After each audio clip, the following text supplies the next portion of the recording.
കോഴിക്കോട് മനുഷ്യക്കടത്ത് കേസിലെ ചാടിപ്പോയ പ്രതി വീണ്ടും പിടിയിലായി. അസം സ്വദേശി നസിദുൽ ഷെയ്ഖാണ് പിടിയിലായത്. 2023 15-കാരിയായ അസം പെൺകുട്ടിയെ തട്ടിക്കൊണ്ടുപോയി 25,000 രൂപയ്ക്ക് വിറ്റു എന്നതാണ് കേസ്.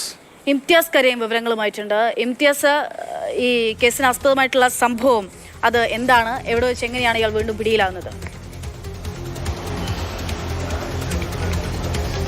അക്ഷയ, രതീഷ്, 2023 കോഴിക്കോട് വെച്ചാണ് ഈ അസം സ്വദേശിയായിട്ടുള്ള ഈ പെൺകുട്ടിയെ അസം സ്വദേശിയായിട്ടുള്ള നസീദുൽ ഷെയ്ഖ് തട്ടിക്കൊണ്ടു പോകുന്നത്. കോഴിക്കോട് ഫാമിലി ആയിട്ട് താമസിക്കുന്ന ആ പെൺകുട്ടിയാണ് ഈ തട്ടിക്കൊണ്ടുപോയ പെൺകുട്ടി എന്ന് പറയുന്നത്.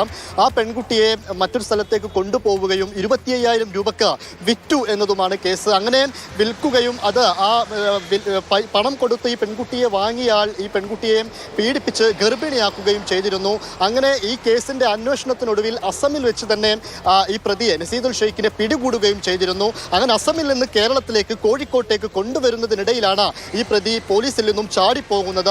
അങ്ങനെ ഈ അവിടെ നിന്ന് അസം പോലീസിന്റെ ഒക്കെ സഹായത്തോടു കൂടി വീണ്ടും ഇക്കഴിഞ്ഞ ഏപ്രിലിൽ കേരളത്തിൽ നിന്നുള്ള പോലീസ് അസമിലെത്തുകയും അവിടെ നടത്തിയ ഒരു അന്വേഷണത്തിനൊടുവിൽ ഈ പെൺകുട്ടി പറഞ്ഞതനുസരിച്ച് ഇവരുടെ മൊബൈൽ നമ്പറും ഒക്കെ ട്രേസ് ചെയ്തുകൊണ്ടാണ് ഈ പ്രതിയിലേക്ക് എത്തുന്നത്. അങ്ങനെ ആ പ്രതിയെ അറസ്റ്റ് ചെയ്യുകയും ചെയ്തു. അറസ്റ്റ് ചെയ്ത് ഇപ്പോൾ നല്ലളം പോലീസ് സ്റ്റേഷനിലേക്ക് ആ പ്രതിയെ കൊണ്ടുവന്നിട്ടുണ്ട്. പോലീസിന്റെ കസ്റ്റഡിയിലാണ് ഇപ്പോഴുള്ളത്. ഇതിൽ തന്നെ പറയുന്ന ഒരു പ്രധാനപ്പെട്ട കാര്യം, ഈ പെൺകുട്ടിയെ പലതവണ പീഡനത്തിന് ഇരയാക്കിയിരുന്നു. മറ്റു പലർക്കായിട്ട് പണം കൊടുത്ത ഈ പെൺകുട്ടിയെ പല തവണ ദുരുപയോഗം ചെയ്തിരുന്നു.